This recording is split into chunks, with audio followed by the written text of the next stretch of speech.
Hai, pada video kali ini gue mau membahas mengenai alasan-alasan gue mengapa memakai produk dari Apple, khususnya itu iPhone. Sebelumnya sorry pakai banget karena jadwal upload di YouTube WA gue, YouTube Walk Alone itu agak kurang beraturan, yang mana itu dalam satu minggu kadang upload satu kali, kadang upload dua kali. Ya, itu karena ada beberapa pekerjaan yang harus gue selesaikan terlebih dahulu.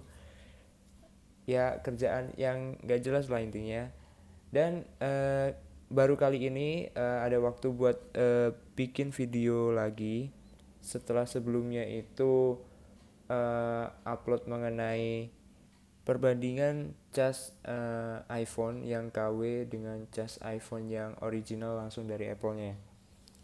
Sebelum bikin konten ini banyak teman gue untuk menyarankan bikin konten liburan atau visit ke tempat wisata gitu, tapi gue tunda dulu karena memang kondisinya belum memadai atau memungkinkan. Ya sebenarnya masalah budget sih.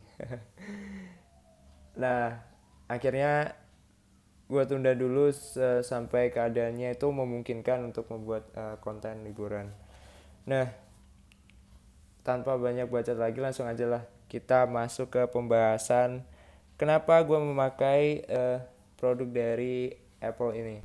Yang pertama itu karena OS-nya, bos. Jadi kalau di iPhone itu kan memakai iOS.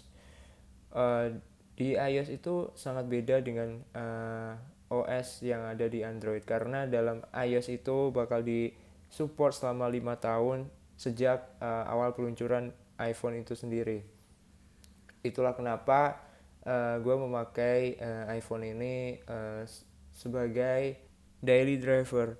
Jadi HP lu itu bakal disupport OS-nya selama 5 tahun ke depan. Jadi setiap 3 bulan sekali ataupun dalam 1 tahun itu kadang ada 2 kali pembaruan, mungkin bisa sampai 4 kali pembaruan. Jadi bakal menerima pembaruan lagi OS-nya, entah itu ada pembaruan dari fitur eh, aplikasi maupun fitur yang lainnya. Jadi bakal disupport dan HP lu tuh bisa update seperti yang iPhone yang lainnya gitu. Yang kedua, yang kedua itu pastilah ya.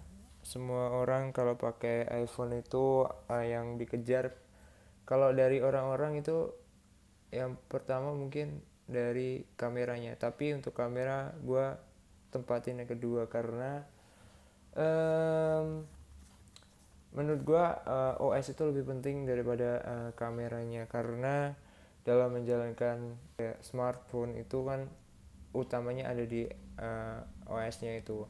Nah, untuk kameranya itu pasti iPhone selalu overkill dalam masalah perkameraan daripada Android lainnya. Ya, untuk sekarang banyak sekali keluaran terbaru dari Android yang kameranya itu udah hampir bersama, tapi kalau dari iPhone itu sendiri punya ciri khas yang nggak bisa nggak bisa disamain sama Android.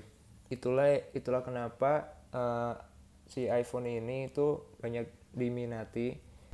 Pasti kalian di dalam otak kalian itu bertanya-tanya kenapa kok malah yang HP Redmi yang dijadikan prototype buat review.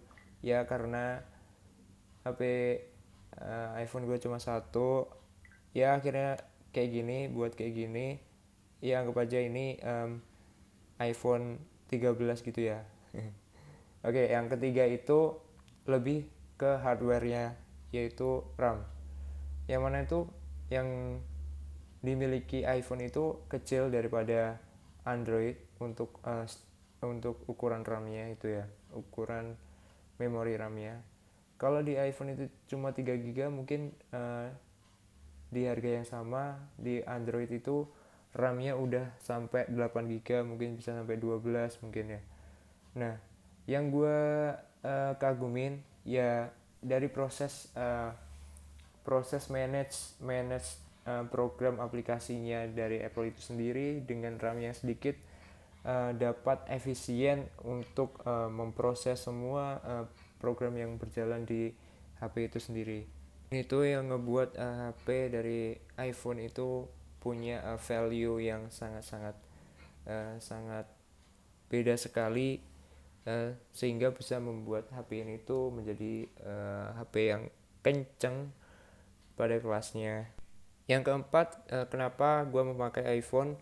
Karena keamanan data yang diberikan oleh Apple sangat terjamin. Ketika HP lu hilang di suatu tempat dan ditemukan oleh seseorang, maka data lu itu sangat terjaga.